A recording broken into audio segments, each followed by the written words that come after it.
Pneumonia ایک شدید اور مہلک بیماری ہے جس کا حملہ عمر کے ہر حصے میں ہو سکتا ہے، لیکن چھوٹے بچے اور بزرگ پھیپھڑے کمزور ہونے کی وجہ سے نمونیا کا شکار بہت جلدی ہو جاتے ہیں۔ نمونیا کا حملہ یکدم ہوتا ہے۔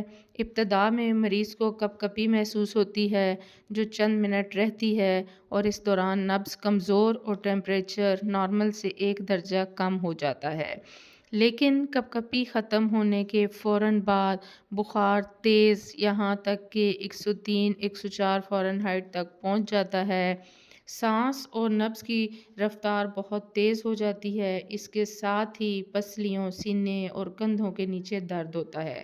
کھانسی پہلے خشک اور بعد میں بلغم والی ہوتی ہے، کبھی کبھی بلغم خون آمیز بھی ہوتا ہے۔ اگر آپ بھی نمونیا پر ایک تفصیلی ویڈیو دیکھنا چاہتے ہیں تو ہمارے چینل ڈاکٹر نیوز ٹائم کو سبسکرائب کریں۔